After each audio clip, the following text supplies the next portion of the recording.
les entreprises ont remarqué que la façon de consommer a été complètement différente des autres années et donc se sont mis à se digitaliser. Donc justement, les outils qu'on va vous présenter tout à l'heure, il y aura différents moyens de les mettre en place pour votre entreprise.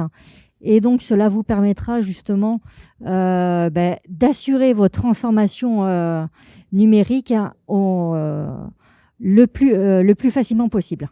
Voilà. Donc, je vais me présenter. Donc, tout d'abord, je suis Céline Jourdan, je suis spécialiste en communication digitale.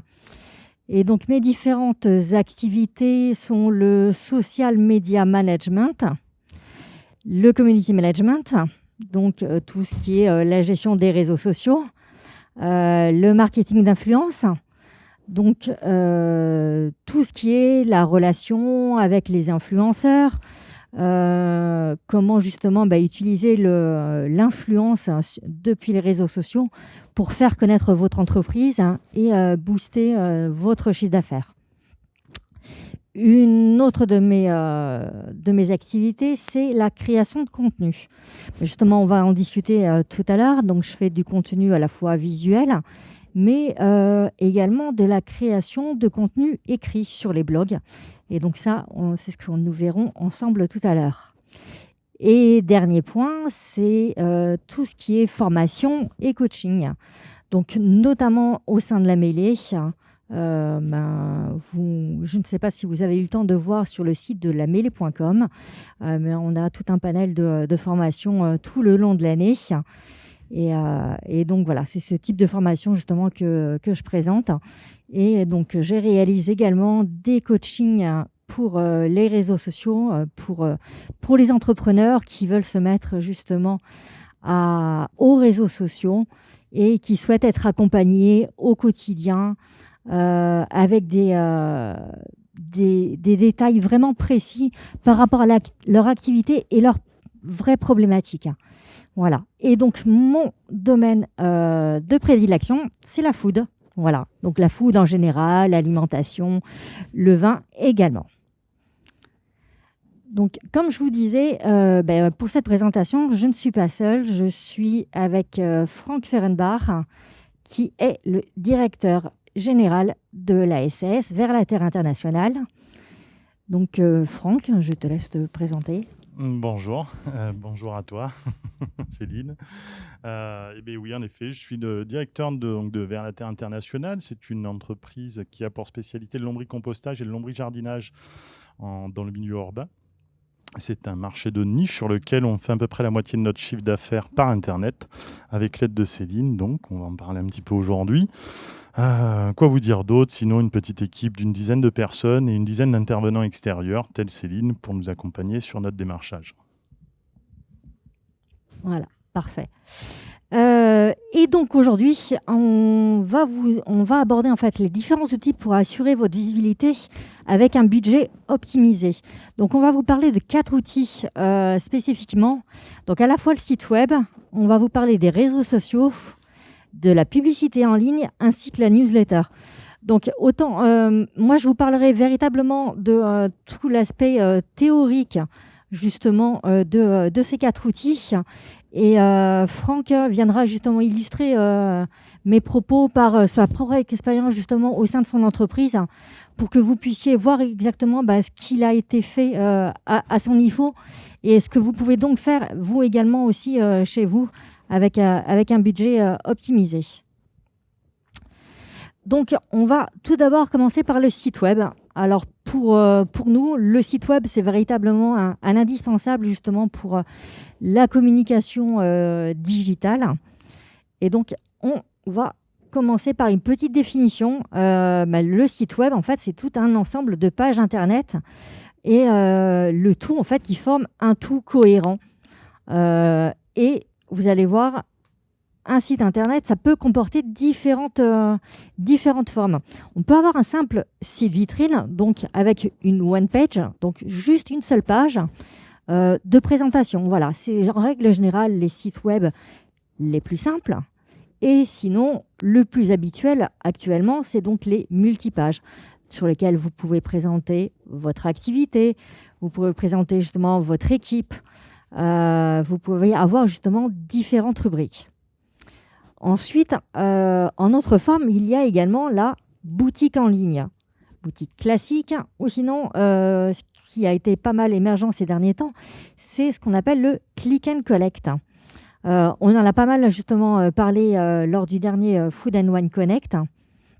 Donc, je vous laisse regarder le replay parce qu'aujourd'hui, vraiment notre domaine d'intervention, c'est les différents outils pour optimiser votre budget.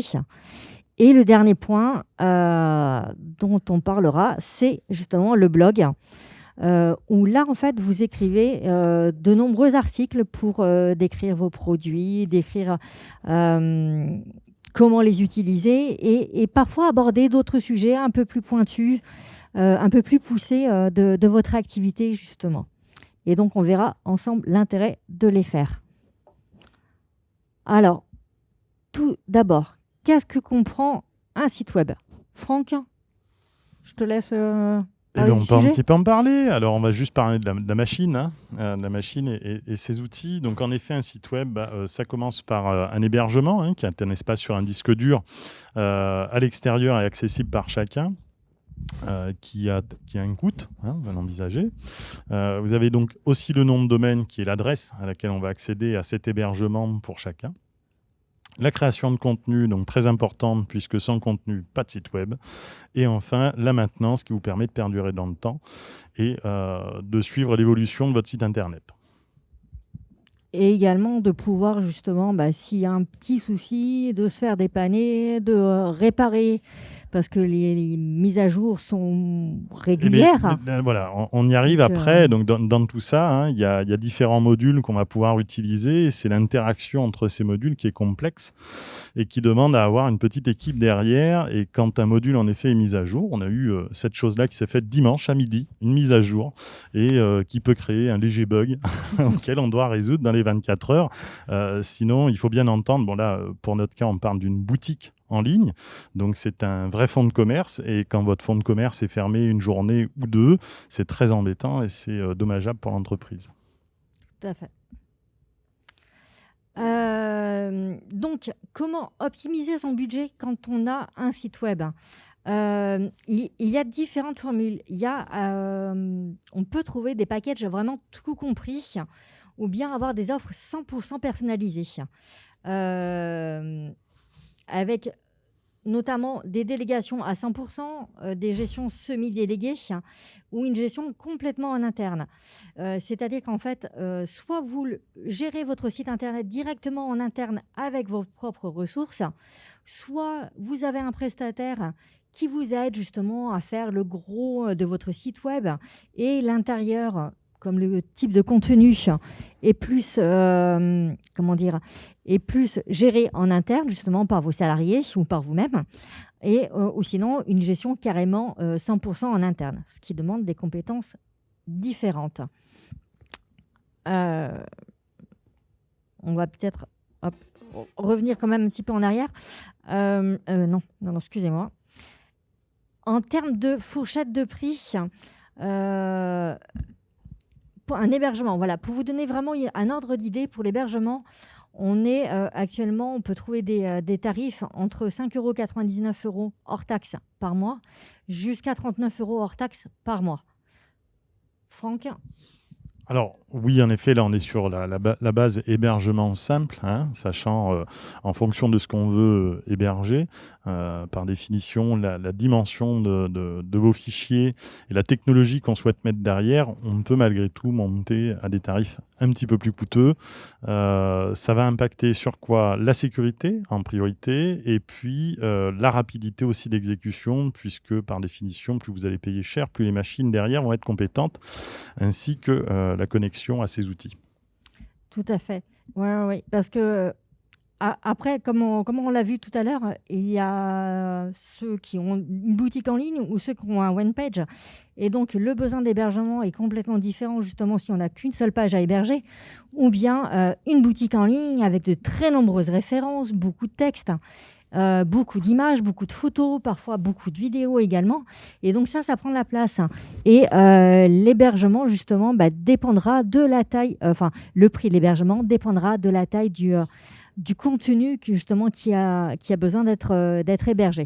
Donc c'est pour ça justement, voilà, on peut avoir des prix mais tout à fait abordables pour lancer un site web au départ, comme on peut obtenir justement au fur et à mesure du temps, des années, des mois aussi d'exploitation de votre entreprise, passer justement sur des frais d'hébergement un peu plus élevés que ceux de départ. Voilà. Ensuite, donc, comme Franck l'a annoncé tout à l'heure, on a le nom de domaine également qui est important. Et là aussi, ça dépend des fournisseurs de noms de domaine.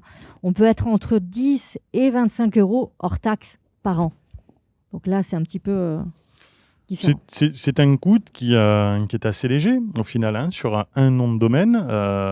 Malgré tout ça, on s'attarde quand on a une marque ou une entreprise comme Vers la Terre par exemple, à avoir le nom de domaine verslaterre.com, verslaterre.fr, verslaterre.org, verslaterre.ch, voilà, et on peut en faire comme ça en parcourant le monde.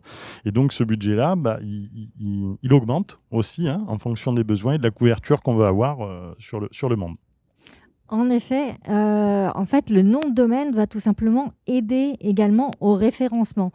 Et quand les personnes, justement, taperont dans un moteur de recherche, parfois, justement, comme on sait que Vers la Terre est situé en France, exactement à Pézenas, on a plus l'habitude de mettre un .fr. Mais comme on sait que c'est une société commerciale également, on peut avoir tendance à vouloir mettre du .org. Donc là, peu importe, .org ou .fr, à partir du moment où les clients tapent justement dans le moteur de recherche verslaterre.fr ou .com, on arrivera directement justement sur on arrivera à l'endroit concerné. Ouais. Juste pour prendre un exemple aussi, ça dépend aussi du contenu qu'on a envie d'envoyer. Le .com est la partie donc commerciale pour Vers la Terre. Le .fr est une partie où on va parler plutôt de l'entreprise, et le .org héberge seulement un forum sur lequel chacun individuellement peut échanger, où la modération est faite par les internautes et non par l'entreprise. Donc on a choisi ce .org pour avoir un côté plus organisation non lucrative pour cette partie de forum qui permet à chacun d'alimenter sa façon de lombricomposter. Tout à fait. Troisième point, justement, à ne pas négliger quand on a un site web, c'est la création de contenu. Là, on parle d'un tarif, justement, quand on le fait déléguer, parce qu'en interne, après, ce sont des ressources en temps salarié. Mais sinon, suivant les thématiques, plus ou moins pointues, on peut être à des tarifs entre 50 et 250 euros hors taxe par article de blog, ou bien entre 10 et 50 euros hors taxe par fiche produit. Après, tout dépend de si vous souhaitez justement garder la création de contenu en interne ou bien faire déléguer en externe. Alors là, l'intérêt, je t'avais mis comme petite note justement derrière, c'est que la création en interne, elle est chronophage. Elle est chronophage pour votre équipe parce qu'elle demande forcément à composer du texte pendant qu'elle ne fait pas autre chose. Alors soit vous avez une personne dédiée, cette personne, soit en effet, on estime que le temps homme n'est pas suffisant pour embaucher une personne à plein temps. Et puis, qu'il peut aussi y avoir un intérêt à prendre quelqu'un d'externe. Pourquoi ? Parce qu'il va apporter un regard neuf. Nous, c'est ce qu'on a avec toi, Céline. C'est ce regard un peu extérieur et qui nous permet justement de corriger un petit peu, d'explorer aussi d'autres univers au niveau des réseaux sociaux. Et ça, c'est intéressant, et d'avoir ton recul sur ce qui se passe aujourd'hui en ligne sans forcément être la tête dans le guidon. Après, sur la création de contenu, donc on va partir tout azimut. Je vais reprendre à l'envers. Sur la fiche produit, par exemple. Alors, je suis pas... je dis 10 à 50 euros pour la fiche produit. On parle bien d'articles à vendre en ligne. C'est ça ? Oui, oui, fiche produit, oui, tout à fait. On peut quand même aller au-delà. C'est-à-dire que si on a la recherche marketing et vraiment au début, on va travailler sur des mots-clés, sur une trame qui est très légère et qui n'est pas forcément, qu'on n'a pas envie de donner à un internaute tout de suite, mais qui va vite parler à l'équipe et qu'on va pouvoir corriger très rapidement. Donc déjà, ça, c'est un travail marketing qui va quand même être coûteux, qui va aller au-delà de ce budget-là. Et ensuite, il va y avoir la création de la fiche qui va s'appuyer sur ces notes techniques et qui sont aussi... on parle de sémantique, hein, le sens des mots qu'on va y mettre, très important, aussi bien pour la recherche sur Internet, ce qu'on va appeler le SEO, le référencement naturel, que pour la compréhension du public quand il va parcourir ces pages-là. Voilà. Et en interne, par exemple, on développe beaucoup les articles de blog. Donc, on a un coût qui est quand même moindre, hein, parce qu'on a dynamisé justement cette écriture sur les blogs en fonction de l'activité de chacun. Et on essaye d'enrôler chaque personne de l'équipe, aussi bien en interne qu'en externe. Et l'idée, c'est pas vraiment de parler de coût, mais c'est plutôt de parler d'efficacité et d'autonomie. C'est-à-dire que chaque personne qui est touchée par un sujet au sein de l'entreprise peut se permettre de bloguer, comme on le ferait a priori pour soi sur un réseau social très facilement. Et là, on lui laisse toute ouverture pour pouvoir le faire sur notre site en fonction du sujet. Hein, on va avoir plusieurs endroits, on va pouvoir bloguer. Donc, on a parlé du forum tout à l'heure. On a aussi un blog qui va parler de la vie de nos verts, de nos clients. On a une partie blog aussi qui va parler des actions pédagogiques. Donc là, plus tourné sur une personne qui s'occupe de tout ce qui est animation et pédagogie chez nous. On a une partie qui est un petit peu plus au niveau des collectivités. Donc, on a Lucille qui est chargée des collectivités et donc qui est amenée à chaque fois qu'on travaille avec une collectivité de faire un retour avec cette collectivité et de le publier en ligne de façon à ce qu'on puisse communiquer sur nos actions et que la collectivité aussi puisse voir qu'il y a un réel retour sur nos actions en ligne à la fois et sur son territoire aussi. Donc, on minimise les coûts par l'utilisation des personnes concernées, parce que c'est du coup assez rapide à composer un blog. Et enfin, de manière assez collégiale, on va s'occuper de corriger, apporter un contenu ou vidéo ou photo pour arranger un petit peu le visuel de cet article. Et on va publier assez rapidement. Voilà. Et en effet, on utilise aussi des personnes comme toi, donc à l'externe, pour avoir une vue un petit peu plus haute, puisque nous, on est à la tête dans le guidon dans notre activité, notre spécialité, hein. Et pouvoir aussi être présente même les samedis et dimanches. Hein, parce que des fois, je te vois travailler le samedi et dimanche. Ouais. Donc, et le dernier point concernant justement le site internet, il s'agit tout simplement de la maintenance. Alors, la maintenance, comme on l'a vu tout à l'heure avec Franck, il s'agit de pouvoir maintenir, enfin, de manière d'avoir un site internet qui soit complètement fonctionnel. Et là, les tarifs peuvent être complètement différents suivant les prestataires. On peut être à partir de 20 € par poste ou alors 50 € hors taxe par serveur. Ça dépend vraiment du prestataire extérieur. On peut également le maintenir, enfin, avoir la maintenance en interne. Au niveau de Verlaterre, qu'est-ce qui a été mis en place, Franck ? Alors, on utilise les services de plusieurs hébergeurs parce que déjà, on a plusieurs plateformes aussi à héberger. On a, comme je vous ai expliqué tout à l'heure, déjà une première boutique en ligne. Hein, ça, c'est notre fonds de commerce. Donc, on va travailler avec un premier hébergeur. Je peux les nommer. Ah oui, bien sûr. WP Server, par exemple, voilà, qui est spécialisé sur un CMS dont on va évoquer un petit peu le type d'outil que c'est. On a aussi un autre serveur qui est assez connu, puisque dernièrement, on a eu un petit incendie sur Strasbourg qui nous a impacté, hein, d'ailleurs, hein, puisqu'on parle de maintenance, alors c'est important. Donc OVH, pour ne pas le citer, mais il a résolu ce type de problématique. Et puis, on a un troisième hébergeur aussi sur lequel on va prendre les noms de domaine et pouvoir installer nos sauvegardes de tout ça. Voilà. La redondance de ces systèmes permet plus de sécurité. La redondance aussi des intervenants extérieurs permet aussi ça, hein, c'est-à-dire que s'il y a une personne en vacances ou une entreprise qui est plus ou moins overbookée, on peut faire appel à quelqu'un d'autre. Ok. Alors, on va faire un petit point rapide justement concernant le site web pour différencier à la fois la gestion internalisée et la gestion externalisée du site. Alors tout d'abord, donc, comme on l'a vu avec Franck, l'internalisation du site web, ça permet de rationaliser la gestion des projets, d'aller souvent, parfois plus vite justement quand c'est fait en interne. Par contre, l'inconvénient, c'est justement qu'il faut avoir absolument les ressources en interne, des personnes qui ont des connaissances suffisantes techniques, parce que gérer un site web, ça ne s'improvise pas. Et puis, il faut savoir non seulement le faire, mais aussi savoir pouvoir réparer son site web, notamment quand c'est une boutique en ligne et que justement, il en dépend de la quasi-intégralité du chiffre d'affaires de l'entreprise. Donc, il est vraiment important de bien avoir de bonnes connaissances techniques. Et le coût, en fait, c'est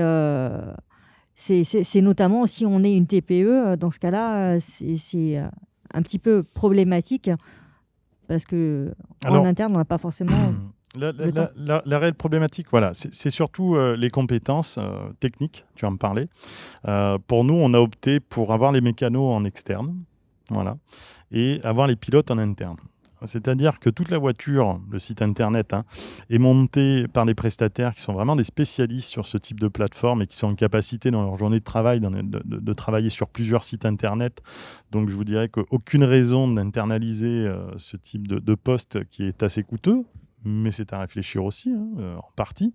Mais voilà, sur la partie technique, on fait appel à un prestataire. Sur la partie gestion du site internet, on a fait le choix de former de mieux en mieux notre équipe de manière à ce qu'elle puisse remplir elle-même ce site internet et cette plateforme, toujours avec l'accompagnement de notre prestataire extérieur.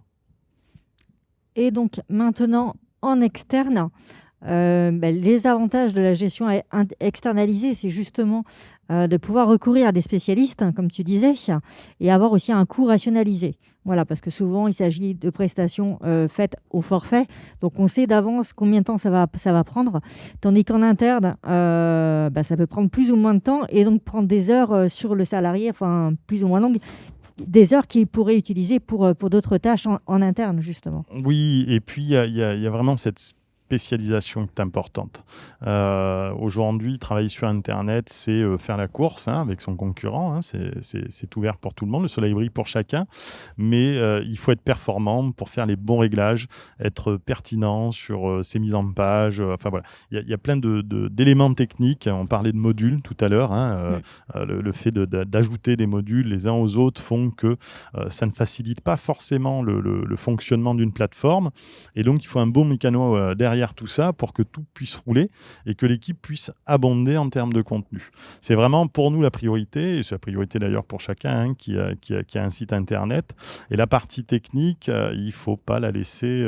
voilà, ça va très vite. Les sites internet sont mis à jour régulièrement. On est dans une année en plus, pour en parler un petit peu quand même, en termes de sécurité. On se rend compte qu'en France, on est un peu attaqué de toutes parts. Les hôpitaux d'un côté, de grandes institutions, et votre site internet n'est pas à l'abri de ça. Et donc, pour ça, il faut de très bons techniciens derrière pour que la machine puisse tourner. Tout à fait. Et donc, l'inconvénient de cette gestion externalisée de son site web, c'était essentiellement en fait, le manque de flexibilité. C'est qu'il faut parfois justement un peu... Il y a vraiment une nécessité d'avoir de la flexibilité que parfois n'ont pas certains prestataires.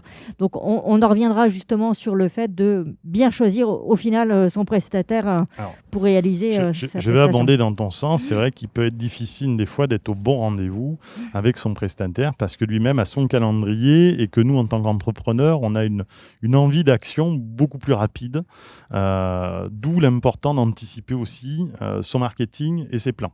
C'est très important pour y convier tout le monde et pouvoir se projeter dans le temps de façon à ce que les intervenants extérieurs aient l'opportunité de caler leur planning. Et ça, c'est important pour avoir la bonne rencontre au bon moment et pouvoir agir fort. Exactement. Donc maintenant, nous allons aborder le deuxième outil de cette présentation. Il s'agit des réseaux sociaux. Donc Facebook, Instagram et consorts, vous en avez certainement entendu parler, vous les avez certainement utilisés pour votre entreprise.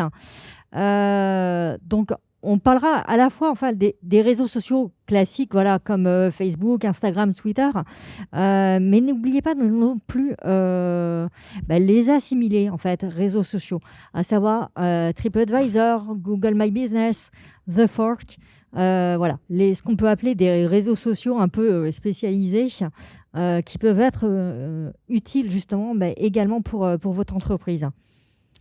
Donc, la question qu'on se pose forcément, c'est comment optimiser son budget. Et donc là aussi, on va penser à la fois en gestion interne et en gestion externalisée. Tout dépendra tout simplement, en fait, de savoir si vous cherchez de la simple visibilité ou bien la véritable acquisition de clientèle. Parce que la recherche n'est alors pas la même et du coup, le budget, les actions à mettre en œuvre ne sont pas les mêmes non plus. Et donc, la façon de travailler et de mettre en place justement les nombreuses actions seront complètement différentes. Voilà. Euh, On peut peut-être parler de la gestion interne. Enfin, moi, je vais commencer à parler de la gestion interne des réseaux sociaux. Au niveau des entreprises, en termes d'avantages, c'est que justement, si c'est uniquement géré en fait par vos services communication ou bien par les professionnels, les dirigeants de l'entreprise, l'avantage c'est que justement vous avez une très bonne connaissance de vos produits ou vos services. Et ça, c'est un avantage incommensurable. Vous avez justement donc cette fameuse appropriation du langage, l'état d'esprit de la société. Et donc, du coup, ça vous permet de pouvoir communiquer plus facilement sur les réseaux sociaux au nom de votre entreprise. Par contre, en termes d'inconvénients, c'est qu'il faut absolument avoir des salariés qui soient polyvalents avec justement un besoin régulier de formation. C'est comme Franck le disait tout à l'heure par rapport au site internet. On ne s'improvise pas justement gestionnaire d'un site internet. Et c'est pareil pour les réseaux sociaux. On ne s'improvise pas webmaster comme on ne s'improvise pas community manager. Et tu le sais. Et tu le sais. Par expérience, je me suis rendu compte aussi que c'était quand même quelque chose de très chronophage et qui demande une certaine gymnastique de l'esprit parce qu'il faut être présent partout. Tu es présente partout. On essaye. Mais ça nous aide, non, mais ça nous aide beaucoup et je le dis simplement. Moi, je suis souvent étonné de voir avec quelle vivacité on est en capacité de répondre justement sur les réseaux sociaux ou de publier ou d'être actuel. Malgré tout, là, tu parles de l'internalisation, mais avec quelqu'un d'externe, parce que je pense qu'on a du lien et on essaye au mieux de répondre aux problématiques qu'on pourrait avoir si on n'avait pas ce lien-là. Mais voilà, ça demande en interne, en effet, d'avoir quelqu'un qui soit à la fois vif d'esprit, qui maîtrise des outils. Certes, il va connaître l'entreprise, donc il peut en parler très rapidement, mais c'est très chronophage et ça demande une sacrée gymnastique qui n'est pas donnée à tout le monde. Tout à fait. Donc là, on va parler maintenant du côté gestion externalisée des réseaux sociaux. Donc c'est ce qui est mis en place justement par Verlater avec moi en tant que prestataire extérieur justement. L'avantage c'est qu'il y a justement ce coût fixe qui a été mis en place. Donc du coup, votre société sait exactement combien ça va lui coûter par mois. C'est un prix fixe.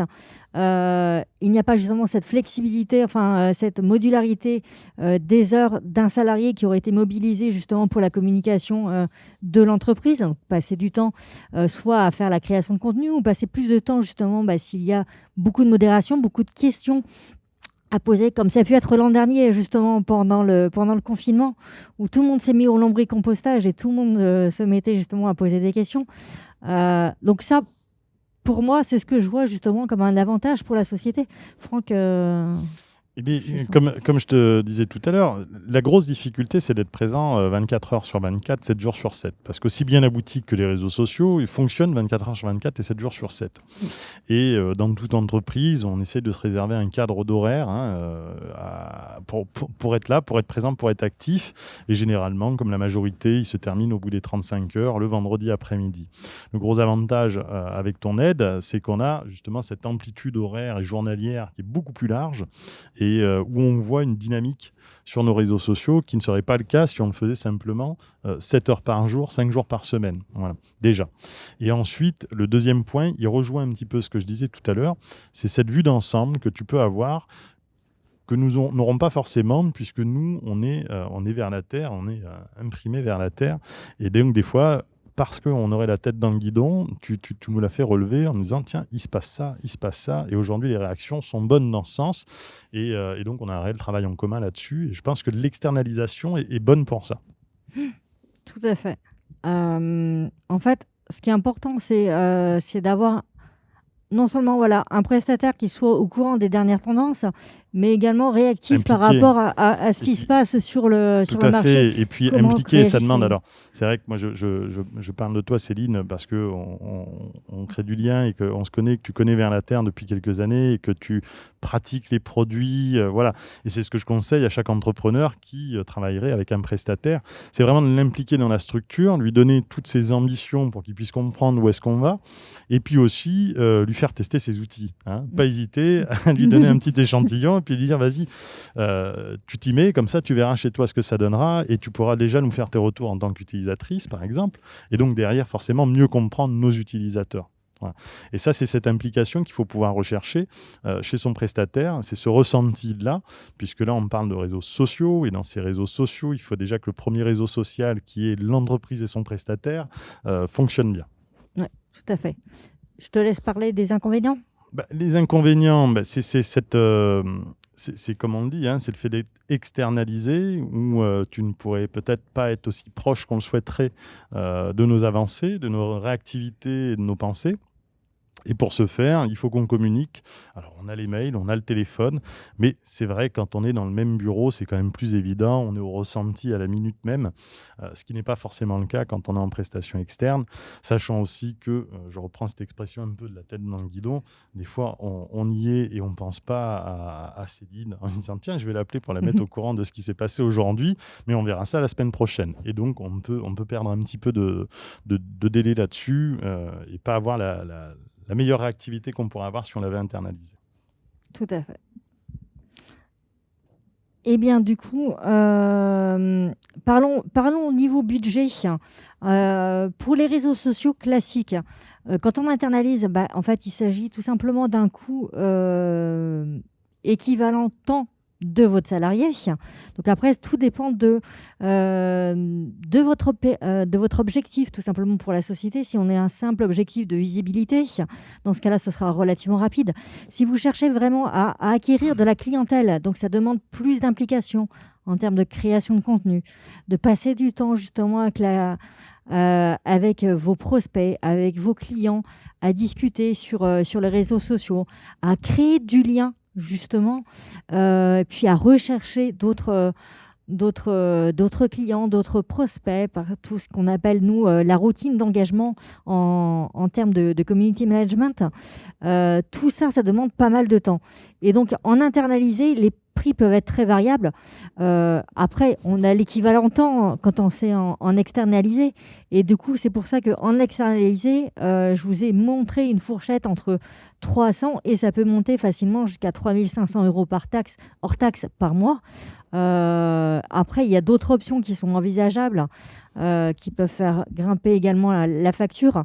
Mais voilà, la façon de raisonner en termes de forfait, justement, de budget pour vos réseaux sociaux sera complètement différent si c'est en interne ou bien en externe. Et pour tout ce qui est justement les réseaux sociaux assimilés, donc Google My Business, TripAdvisor, etc. En internalisé, là aussi, hein, on est vraiment sur du temps salarié, tandis qu'en externalisé, si vous prenez quelqu'un pour le faire, ça ne coûtera pas très cher. On sera entre 100 et 500 € hors taxe par mois. Tout dépendra du nombre de commentaires que vous avez sur ces réseaux sociaux assimilés. Mais voilà, le budget est nettement plus faible qu'un réseau social classique où il y a nettement plus d'engagement, nettement plus de création de contenu à réaliser que sur Google My Business, etc. Donc maintenant, on va passer au troisième outil, à savoir la publicité en ligne, et notamment Facebook Ads et Google Ads, parce que ce sont les plus communs, en fait, tout simplement, en termes de publicité. Alors, Facebook Ads, pour ceux qui ne connaissent pas, ce sont donc les publicités sponsorisées. Et les Google Ads, ce sont les annonces sponsorisées. Donc les deux, quand elles sont bien paramétrées, ce sont vraiment des outils super puissants pour toucher votre cible. Ça demande pas mal de connaissances, mais ça, on va le voir juste après. Donc là, je vous ai mis un petit exemple justement de Facebook Ads. Donc, il s'agit d'une annonce sponsorisée. Comme vous voyez là, juste en dessous du nom à Corel, il est indiqué sponsorisé. Donc ça, c'est ce qui apparaît dans votre fil d'actualité. Et c'est certainement parce que justement, vous avez commencé à regarder tout simplement des publications sur le voyage en vacances, ou simplement parce que vous êtes une maman et que vous voulez chercher justement à vous protéger du soleil, protéger vos enfants. Donc ce type de publicité en ligne sur Facebook, bien paramétrée, ça vous permettra justement de toucher une clientèle qui serait hyper ciblée. Franck, on l'a mis en place? Non, pas encore ensemble. sur Facebook, les ads. Un petit peu. C'est pour pas là les où on derniers axe produits. aujourd'hui. Ouais. C'est vrai que là, on va parler donc des Google Ads. Oui, aussi. Voilà, où en effet, on a mis en place une stratégie, parce que ça démarre de là. Tout à fait. Et donc là, pour les Google Ads, donc juste petit rappel vite fait, les Google Ads, c'est le référencement payant, donc le SEA, à opposer justement au SEO, qui est le référencement naturel dont on parlait tout à l'heure justement avec les mots-clés importants qu'on peut retrouver notamment sur un blog. Et le tout, c'est donne justement le SEM, le marketing des moteurs de recherche. Et donc là, on va avoir exactement donc, les Google Ads qui sont ce type de prestations. Voilà. Ça apparaît juste en dessous de la barre de recherche. Là, en l'occurrence, c'est plus dans la partie shopping que j'ai indiqué matériel de cuisine. Donc, vous voyez, il s'agit d'une annonce sponsorisée. Donc, ça permet justement d'apparaître tout en haut de la page de recherche de Google. Mais ça, Franck vous en parlera mieux que moi, avec la dernière campagne qui a été mise en place. Alors oui, déjà, pour préciser, alors avant de parler de coût, on va parler de temps. Toute campagne publicitaire n'est pas magique et on n'a pas des remontées fulgurantes dans la minute qui suit parce qu'on a payé ou instruit Google ou Facebook à poser notre annonce. Ça, c'est un sujet important. Parce que souvent, on se dit, voilà, si je mets 50 €, il faut que j'ai un retour, ou 100 ou 5000, peu importe le prix, il faut que j'ai un retour très rapide. Donc, c'est quelque chose qui prend du temps et qui fait partie de la stratégie de l'entreprise et qui demande à être révisé semaine par semaine pour venir être affiné. Et ça, c'est le sujet le plus important pour moi quand on parle de publicité et qu'on va se mettre à payer cette publicité. Je ne parle pas du SEO, qui est une stratégie de sémantique, de mots-clés, d'abondement en termes de mots, de textes, de blogs et d'articles.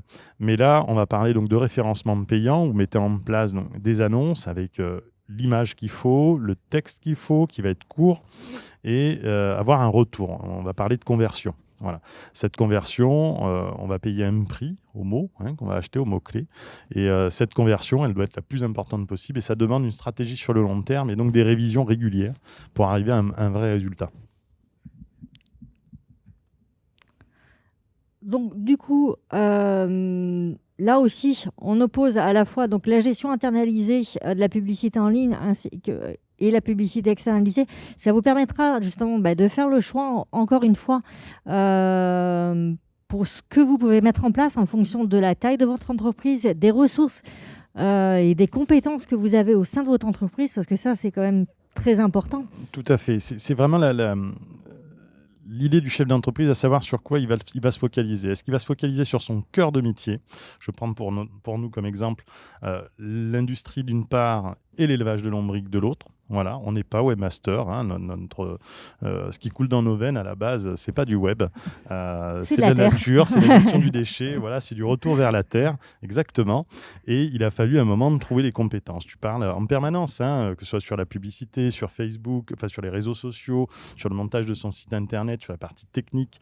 On parle de compétences et on voit bien qu'il y a des compétences qui sont diverses et variées. Et pour que ça fonctionne bien, il faut trouver ces compétences. Et aujourd'hui, avoir toutes ces compétences en interne, ça demanderait concrètement d'avoir 4 salariés de plus, ce qui n'est pas possible. Donc notre équipe est formée à dialoguer avec chaque intervenant et en fonction du besoin à échanger, la personne convenue échangera. Mais il est important d'avoir vraiment ces compétences qui sont en capacité de vous dire voilà ce qui est bon à faire et voilà ce qu'il ne faut surtout pas faire. Très compliqué d'avoir le mouton à 5 pattes internalisé quand même. Voilà. Donc, en fait, on a l'avantage de la gestion internalisée de la publicité en ligne, c'est notamment la rapidité d'exécution dans les besoins. Comme on disait justement tout à l'heure aussi pour d'autres sujets, d'autres outils. Et également, l'inconvénient, c'est que c'est quasiment, en fait, inaccessible pour les TPE parce que justement, ça demande bien trop de ressources humaines quand on est une toute petite entreprise comme Verlaterre avec tout juste une Là, on dizaine revient sur de un salariés. quatrième volet technique, de la promotion de son site internet, et c'est exactement ce que tu dis. C'est difficile de trouver la bonne ressource déjà, parce que ça demande un temps d'exploitation en commun assez long pour bien voir si on s'est bien compris, si la stratégie est bonne sur le long terme, et c'est un coût. Ce sont des postes quand même qui sont assez rares, et donc tout ce qui est rare est cher. Et donc en termes de salariés, c'est un coût qui peut être très plombant sur la masse salariale, en fonction, comme je le disais tout à l'heure, il vaut mieux peut-être se recentrer sur son cœur de métier et faire confiance à quelqu'un à l'extérieur pour s'en occuper. Tout à fait. Et donc, la partie, cette fois, maintenant, de la gestion externalisée de la publicité en ligne. L'avantage, voilà, comme tu disais, Franck, c'est qu'on a recours à un professionnel tout simplement de la publicité en ligne. Donc, lui est au courant des dernières techniques, des dernières façons de fonctionner. Qui évolue en permanence. Google a mis, je crois, il y a à peine un mois encore, à changer l'algorithme de son moteur de recherche. Donc voilà, c'est une des réponses qui fait qu'il vaut mieux externaliser parce que ça va extrêmement vite. Ouais, ça permet vraiment de gagner énormément de temps et énormément d'argent. Et justement, les professionnels de la publicité en ligne savent très bien, justement, comme tu disais, pouvoir faire au bout d'un mois, d'une semaine, un petit point justement sur les différentes campagnes de publicité qui ont été mises en ligne justement pour mettre en place, pour mettre en avant votre entreprise, tandis que un non-averti aura plus de mal à détecter justement ce qui a fait que la campagne n'a pas été aussi prometteuse que l'on pensait et ne pas savoir exactement sur quel niveau jouer pour que ça aille plus vite. Tout à fait. Et si on revient sur l'équation que tu montrais tout à l'heure, où le SEM, c'est le SEO plus le SEA, on voit qu'on joue sur 2 niveaux pour obtenir un tout. Et ça demande, je reviens là-dessus, mais énormément de travail de fond, une vision globale, et c'est encore mieux de pouvoir travailler en équipe dessus, c'est-à-dire en partie sur le référencement naturel et avec, pourquoi pas, un prestataire en référencement payant, de façon à pouvoir échanger et sur cette stratégie justement affinée à la longue sur les 2 niveaux. Tout à fait. Et donc, le souci de la gestion donc externalisée de la publicité en ligne, c'est qu'il y a moins de maîtrise de la gestion de projet global, sauf si justement on a une super communication avec, entre le prestataire et l'entreprise justement dirigeante, qui donne donneur d'ordre. Qui donne l'ordre, oui, tout à fait. Et, oui. L'échange va être primordial, la stratégie aussi, le temps qu'on va prendre et le retour, débrief régulier des actions qui sont menées, et avoir un prestataire qui soit en train de veiller en permanence de façon à pouvoir faire aussi ce retour pour pouvoir réagir très rapidement. C'est important, la communication avant tout. Donc, pour optimiser son budget au niveau de la publicité en ligne, on est bien d'accord, c'est l'externalisation qui prévaut à l'heure actuelle. Pour une TPE, vu le coût... C'est le moyen d'action le plus rapide. C'est-à-dire que si vous avez le bon carnet d'adresses, je reviens dessus, parce que choisir un salarié ou choisir un prestataire externe, la difficulté est la même, il faut trouver le bon. Mais c'est déjà plus facile avec quelqu'un qui se déclare que quelqu'un qui est caché dans la masse. Donc le prestataire externe. En effet, ça permet d'être réactif très rapidement, de pouvoir se concentrer sur son cœur de métier et de faire appel à des gens qui sont concentrés sur leur cœur de métier et qui peuvent vous aider. Donc c'est un travail d'équipe qui permet d'aller plus loin, en effet. Tout à fait. Et dernier point que nous allons aborder rapidement, donc il s'agit de la newsletter, donc le grand classique avec le site web. Petite définition de la newsletter, c'est tout simplement un email à vocation commerciale, à vocation éditoriale également, qui est envoyé de manière périodique à des prospects ou bien à une clientèle. C'est justement ce qui est régulièrement mis en place par par Verlater, Par Verlater, tout simplement. tout à fait. Mm. Tout à fait. Où, en général, la gestion est assez internalisée sur le processus. J'ai une de mes collaboratrices qui est ici, Océane, pour ne pas la nommer, qui s'occupe en partie de la gestion de cette newsletter. Mais elle ne le fait pas toute seule. Inévitablement, il y a du monde autour. Alors, elle s'occupe essentiellement de la gestion des mots clés qu'on va mettre à l'intérieur et de l'organisation de cette newsletter et surtout tenir le timing parce que, comme je viens de vous citer, il y a plusieurs intervenants et il faut que tout le monde soit au rendez-vous. Mais il va y avoir aussi une graphiste qui va amener un contenu visuel à cette newsletter. Il y a des corrections qui se font. Alors, généralement, elles se font de manière collégiale, mais il faut qu'elles soient faites en temps et en heure. Et puis, il va y avoir aussi une plateforme qui va nous permettre d'envoyer ces mails à un plus grand nombre, dans les meilleures conditions possibles, de façon à ce que ces mails ne se retrouvent pas spammés. Tout à fait. Donc, je te laisse parler des différents avantages. Les différents avantages sur la gestion internalisée, on revient un peu à ce qu'on disait depuis tout à l'heure. C'est cette réactivité, cette façon d'être au courant de ce qui se passe au sein de l'entreprise et de pouvoir écrire les mots justes immédiatement. Voilà. Donc, on revient sur cette rapidité de mise en œuvre. On reste sur de l'écrit, on va dire, sans parler de la partie technique. Je ne parle pas de la partie technique de la mise en page de la newsletter, mais déjà sur l'écriture de la newsletter, c'est, on va dire, assez facilement réalisable en interne. C'est des compétences qu'on peut trouver. L'inconvénient, tu parles de l'obligation d'avoir entre autres un salarié formé à la technique, mais voilà, on vient sur l'aspect technique, puisque entre la newsletter, une plateforme, Internet qui vous permet à la fois de bloguer, de poser des produits, de vérifier vos commandes, de voir si les paiements sont passés, et puis il faut faire son SEO, et puis là, la technique, on commence à rentrer dedans, et c'est compliqué de tout connaître et d'être bon partout. Donc c'est un mix, à mon sens, entre les gens qu'on a en interne et qui sont vraiment réactifs sur le fond, et puis des prestataires autour qui vont aider sur la forme, la mise en forme et la partie technique, vraiment ce que j'appelle la mécanique de ces outils qu'on va utiliser. Tout à fait. Et donc, sur la partie externalisée vraiment de la newsletter, un des premiers avantages, c'est de pouvoir notamment déléguer la partie technique, voilà, c'est ce sur lequel tu abordais tout à l'heure, pour se concentrer véritablement sur les retombées de la newsletter. Par contre, en inconvénient, on est toujours là aussi sur un coût fixe, mais par contre qui est connu en avance. Donc, ce qui permet justement de pouvoir gérer au mieux ses budgets de communication, ce qui est toujours le nerf de la guerre. Ouais. Oui. Le retour sur investissement sur la newsletter, il est important. On va regarder son taux de clic, son taux d'ouverture. Et de ce taux de clic, on va regarder le nombre de personnes qui ont acheté et combien. Et tout ça, on va le mettre en face du coût de cette newsletter. Alors aussi bien en interne qu'en externe, que les outils qu'on aura utilisés qui vont avoir un coût. Tout à fait. Et comme on disait en inconvénient, le fait d'externaliser une newsletter, il est véritablement important de pouvoir la préparer en amont de manière à coordonner justement tous les participants de la newsletter. Voilà. Donc, en termes d'outils, pour optimiser son budget, l'outil de gestion newsletter, là aussi, qui serait utilisé soit autant en interne qu'en externe. Donc, ça sera important, soit avec des serveurs dédiés ou soit justement avec une option du type Mailchimp, Mailjet et d'autres outils. Là aussi, c'est à calculer en fait en fonction de votre organisation, en fonction également de votre budget, du nombre de newsletters que vous envoyez.